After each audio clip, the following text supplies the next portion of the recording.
Are you looking for new books to read? Do you like finding a new special author? Are you tired of the same old books from the same old authors? Well then, welcome to Discovered Wordsmiths, a podcast where you can hear from fantastic new authors. Join Stephen Schneider as he finds and talks to authors you may not know, but authors that have worked hard to write great new books. Hear about their book and why you should check it out. So sit back and listen to today's Discovered Wordsmith.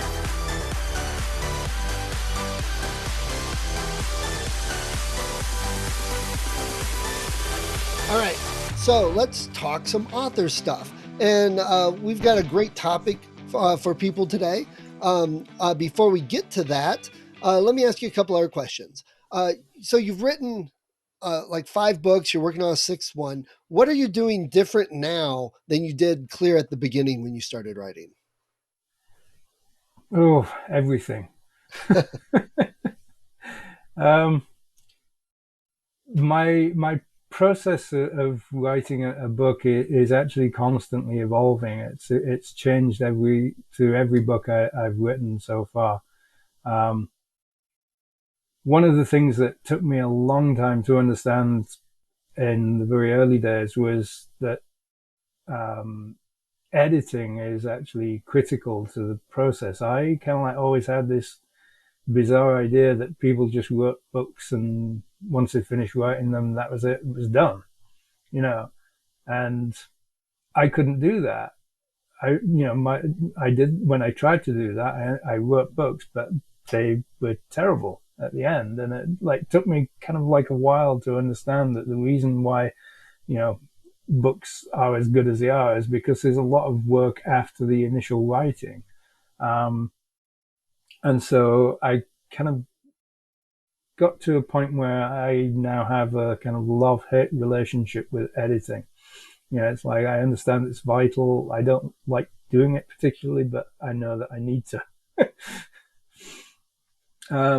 Other than that, I'm constantly examining the process of how I go about writing the books, the stages that I go through from, beginning with the raw manuscript to then working through and refining it until I've got the finished article.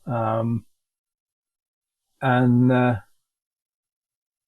each time I do one, it gets kind of more streamlined, but each time I do one, it also gets more detailed because, you're kind of constantly looking to improve Right. every little thing and every little detail. So it becomes more involved, but also smoother, which seems a bit of a contradiction, but that's kind of like how it seems to work, at least for me. I mean, everybody's different. I mean, I'm sure there are some authors who can literally sit down, write a book, and that's it. They don't have anything else. They just kind of like do it, and it's fantastic straight up. But I'm not one of those. I have to work at it. Right. I gotcha. And that's good. Improvement, seeing that improvement. I've noticed it myself. I don't know if there's a lot of authors that would get to 5 or 6 books that haven't improved. I mean, you have to try really hard not to want to get better and then to get better when you're writing, in my opinion. So I think that's important for people to keep in mind that you will get better. You keep improving each time. Absolutely. I think it's one of the things I think people who try to write kind of often sort of like don't realize at the beginning. It's like you don't have to be the world's best writer to begin, because you will improve it through time just by doing the actual task of writing. And so, just because you kind of like produce something like I did. I mean, I wrote 2.5 books and they're terrible. But that doesn't mean to say that you will stay at that state. The more you do it, the more you will learn. Right. Yep. So what software or services do you use when you're writing? Because you said you were writing on a train on the way to work and now you're writing full time. So what do you use to write? I use Scrivener as my base editor. Um, I use Word, basically not really very much apart from some formatting to make the ebooks. Um, I use I use a piece of software called Smart Edit, which is a kind of glorified spell checker come grammar checker, which kind of like captures a lot of my routine kind of foul ups. Um, because we all have them. We all have words we kind of rely on too much. Um, Other than that, for actual writing, I don't use too much software. I actually kind of prefer not to use too much software. I mean, I can write in WordPad or Note, Notepad, anything like that. Often I'll just write in a very simple text editor on my phone. Um, and I like the kind of like the distraction free element of that. It's like just the words, no fancy kind of like things. You don't have to worry about, kind of like formatting or is this, heading one or, etc. What font should I choose? It's like actually, just kind of like having distraction free editing works for me really well. So, I have an old laptop and I sometimes sit down on that with nothing but WordPad, and I'll just sit there and hammer out sort of 3,000 words, Nice. and it's wonderful. Yeah.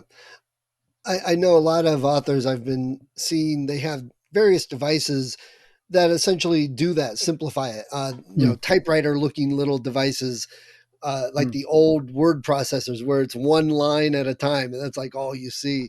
And I know a lot of people are using that to help keep from getting distracted. And Scrivener has its own mode where it like, Mm. grays everything out except what you're writing, the page right Yeah, there. Yeah, I think yeah. that's important. When I started writing, like on that commute, it's like I had one of the little Janado handhelds, and it was like a clamshell Right. device, and you just kind of like flipped it up. There's the screen, and you had a little tiny keyboard, and like you just went in and you just typed, sort of thing. And it was wonderful because you could write anywhere because it had the little keyboard. Um, but it was completely distraction free. There was nothing else, I mean, it didn't have like back then. There was no kind of like internet available or anything like that, so you couldn't get distracted looking at the web and all these kind of fun things that we can do now, sort of thing. It Right. was just literally just the device. Right. Um, Yeah. and it was marvelous. It's like I really enjoyed that. Okay. So let's talk about the subject you brought up is doing your own book covers and book trailers, which Mm, I think is great because a lot of people talk about that, and most people are given the advice: don't do it. Get somebody that knows what they're doing. But you do it, and you do seem to do it well, in my opinion. Why did you thank want to you. do your own book covers and trailers? And tell us a little bit about your process. Um, the the whole thing with doing my book covers initially came around just from the point of view of finances. Um, when I was looking at a cover for my first release, I couldn't afford like an actual custom cover by an artist. I looked at the kind of the pre-made options that were available, which are quite cheap and they're not kind of bad, but they kind of had a bit of a generic look to them, which I wasn't too happy with. And many years ago, in my previous careers, I actually worked as a game developer, and so this was back in the days before game development was kind of like huge and multi-billion-dollar industries. And so when you worked in game development at that time, you kind of like picked up a bit of everything. I mean, I was nominally a coder, but because we needed, graphics doing and that kind of stuff, I kind of ended up working on, terrible like graphics, sort of from the 8-bit days. They weren't very good, but I mean, it's like I picked up some of the knowledge and so on. And then later on, I moved into doing more kind of like 3D games. So I actually kind of like learnt some of the skills in terms of 3D modeling and that kind of thing. Um, so that kind of like was my background, which wasn't in itself great, but it gave me the idea that maybe I could try and do something myself that, you know, would at least kind of like be a more representative kind of reflection of my book. Um, so there's some really good free software out there now, open source software um, for doing 3D. And so I grabbed some of that. It's one called Blender 3D, Mm-hmm. which is an amazing package for, consider that this is completely free. It's amazing what kind of power you've got in there. And I started playing around with it, and I thought, well, I'll see what I can do. And if I can do something that I'm happy with, great. If I can't, I can always go and get a pre-made cover or consider, kind of second mortgage and getting a custom cover.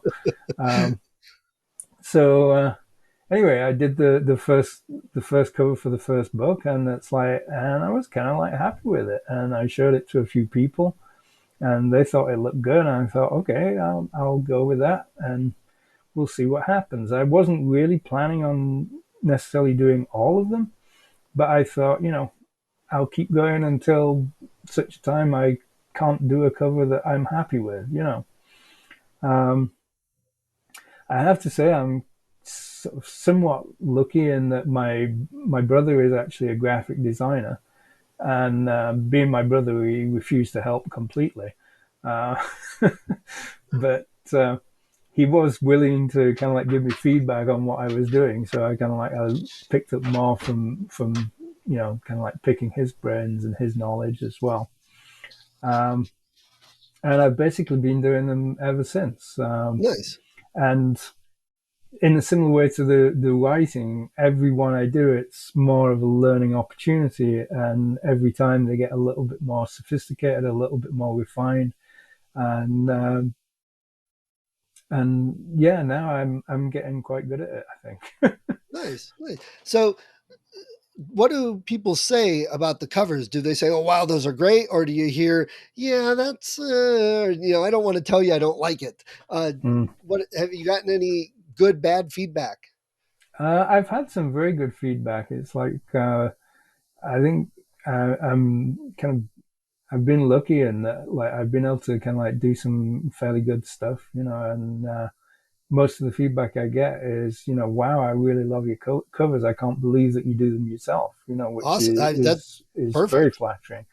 Yeah. And I've got a friend who actually is a professional book cover artist who's worked for some like big artists, and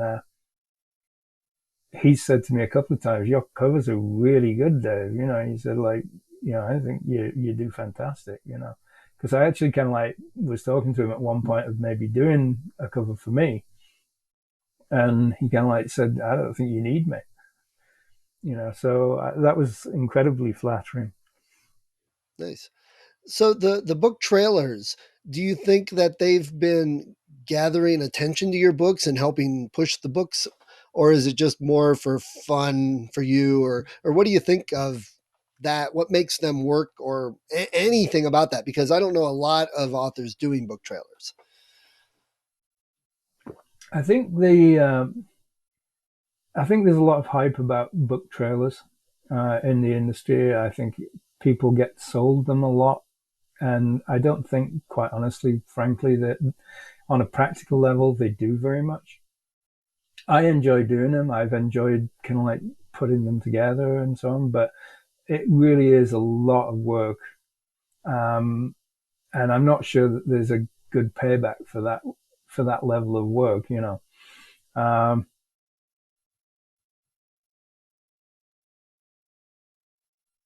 and I found them useful more at live events. than I Okay. have, I think, in terms of them actually kind of being helpful by posting them online and so on. What I usually do on a live event, if I can remember what a live event is, uh, what I usually do is I'll take a laptop and then I'll run the trailers on kind of like a repeating roll. So they're just kind of like rolling there, and they act as a good kind of like attraction element, kind of thing to bring people over. They'll come over, they'll look at the trailer, and they'll ask kind of like, "What's that?" Sort of thing. Uh, and so it's been good in that way. I think in terms of like actually generating interest in the book from sharing these things online and so on, I don't think it does a great deal. That's my experience. Right. Other Okay. people may see things different. I'm glad you said that because I've thought the same thing. I thought, well, I could put the trailer up on my website, but if they're coming to my website, they're probably already interested. I Hmm. could pass it in TikTok or Instagram, but is it going to take fire or whatever? But I thought the same thing. It's like, oh, if I'm at an event and I have an author table, I could have a little screen there running with the trailer. It doesn't have to be super loud, but something movement and draws their attention. And even if they just walk by and glance at it, they may not have glanced at just me there with a book. So they see the Hmm. moving video and they may glance, and then it's in their head. So as they come back around later, they see it again. It's that old marketing thing. You got to Yeah. see something several times before you Hmm. like find out about it, and then pick it up several times before you want to get it. That type of thing. So I had the same thought. So I'm glad you said that. Yeah, and I've actually kind of had it where because my books because of the nature they're action packed. I mean, obviously, so are the book trailers, and so sometimes I've had, for instance, kids will see the the trailer, and they're kind of like drawn to it because of the fast action and the explosions and this kind of thing, and so they'll drag their parents over, and then like the parents will, oh, so what's this about then? And you start talking to them, and I've actually kind of like had people buy my books as a result of that, so it's a nice attractant if you kind of like at a live event. I don't think it does much beyond that though.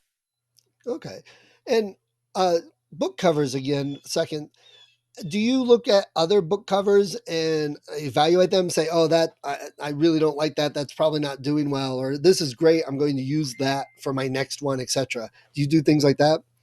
I do, yeah. I mean, I when I'm looking at doing a cover for myself, it's like I'll do a lot of investigation as to what's kind of like out there, what look is kind of current. I look up a lot of just general kind of like graphics around the theme of the book that I'm doing to get kind of like ideas, see what other people are doing. So yeah, it's you have to kind of like keep aware of what's out there, um, and you have to keep up with the times. Things change. There are always things, kind of like new trends and so on.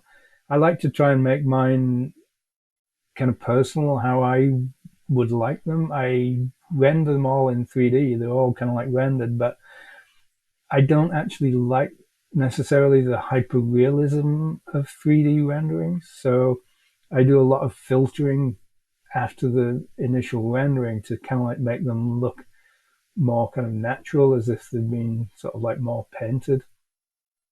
Um, Okay.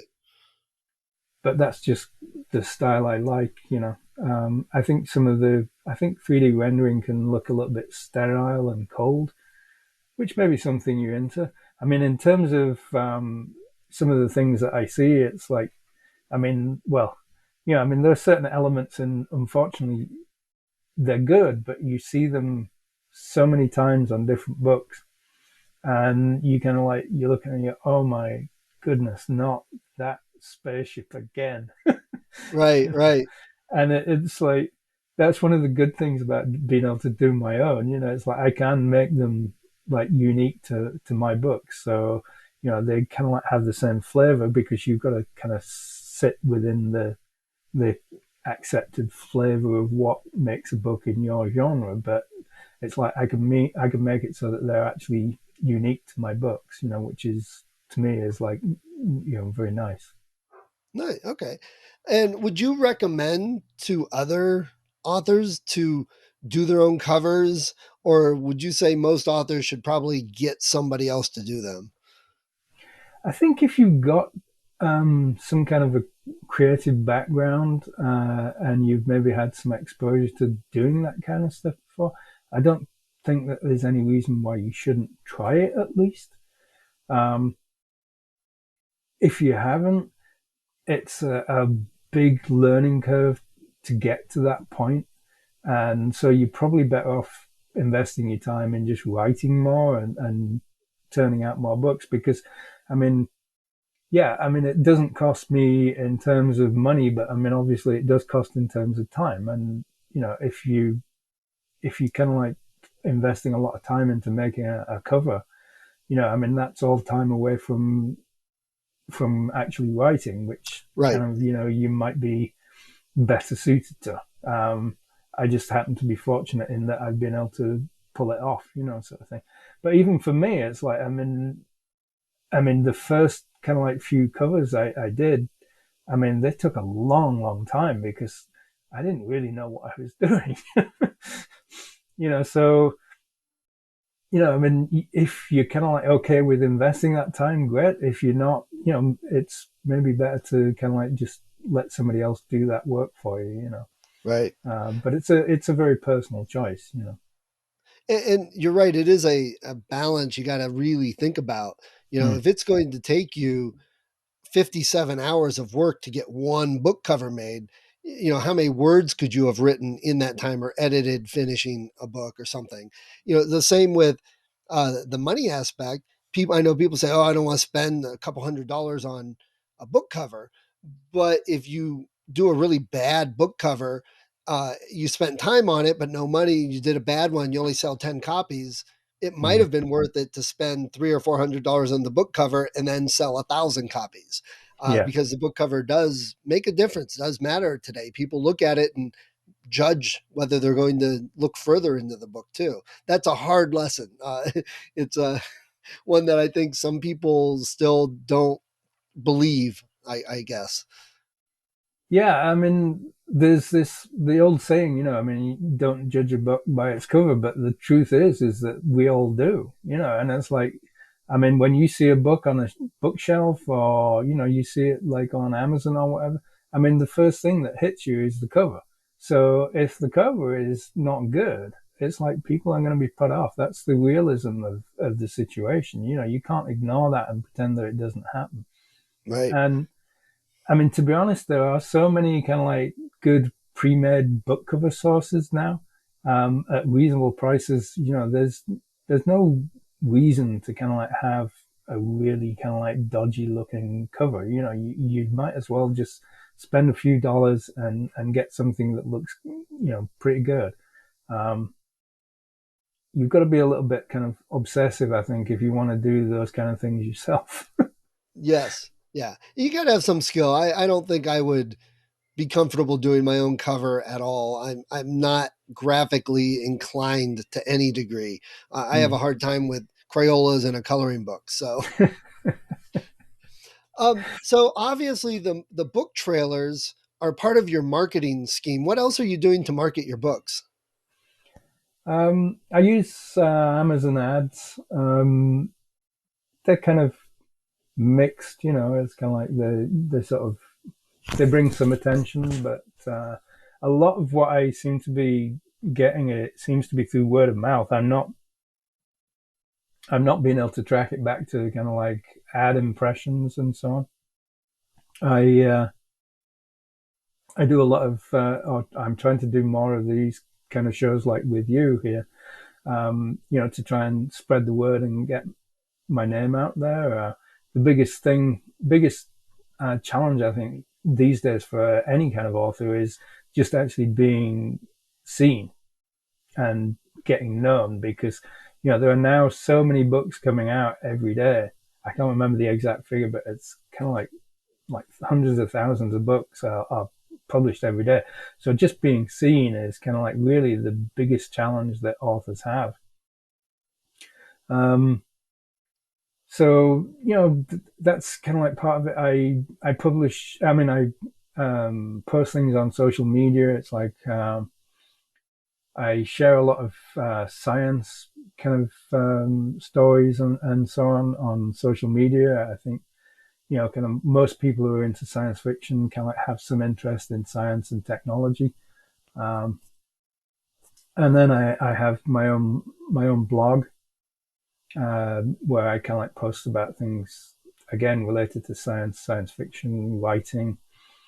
Um, and I'm also co-host on a streaming video show where once a week we basically me and a friend of mine, we talk to authors and talk to them about their books, their process, and so on. And then like once a month we have a live read where we get several authors in and we kind of like do a live read of each of their books with the various panelists kind of playing the different characters in the books, which usually is quite a lot of fun.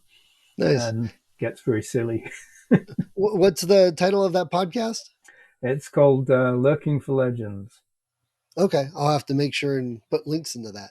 Do you feel some of these extra activities like the podcast draw attention to your book? Or is it more just something you do to help contribute to the community? I started to do it more to kind of like help the community and kind of like help showcase, other authors. But I think it does almost kind of like as a side benefit, draw more attention to you and what you're doing as well, because, you end up meeting more people and they're obviously kind of like sharing things on their network of people. So I think it kind of works both ways. I think it's a mutually beneficial kind of arrangement. I'm not sure how much of a benefit it is in terms of promotion, sheer promotion. I think it's maybe probably a little bit limited in that, but it's always nice to be able to help other people, if you've been through something and you kind of like have a bit of knowledge about it, because a lot of the kind of like things that we end up going through as authors, I mean, they don't really compare to anything else that you've probably ever done in your life. And so, it's very easy, especially early on, to kind of like feel very, very lost, Right. Sorry. That's right. Okay. Sorry, I got distracted. I apologize. That's all right. So, David, before we go, can you give any last minute advice for new authors? I would say to anybody who wants to write, read a lot, read everything you can, because that's the basis of it. And when I say read, I mean actually read a physical book or an ebook, but not audiobooks. It's like, because it's a very different experience as an audiobook. I'm not saying that there's no value to them, but if you want to write, you need to read, because that's how your brain learns what goes into a book, Yep. And the other thing is to kind of like, cut yourself some slack, I mean, don't expect to necessarily be kind of like, the next kind of Stephen King or something like that, as soon as you finish your first book, because, it's not going to happen. It's a long process, and it takes a long time until you kind of like, build up your audience, build up, just your kind of style of writing. We all have different styles. Don't, you see all this advice about, oh, well, you should do this, you should do that. It's like, well, maybe not. You have to discover what's right for you and what works for you, because literally everybody is individual. So, Yes. Kind of like just be patient with yourself, Nice. Okay. I agree. All right. Well, David, thank you for taking some time for chatting with me today about your books and giving us some great advice on book trailers and covers. I wish you luck, and I'll let you know when this goes live. Thanks, Stephen. Really appreciate the opportunity. Thank you. Thank you for listening to Discovered Wordsmiths. Come back next week and listen to another author discuss the road they've traveled, and maybe, sometime in the near future, it might be you.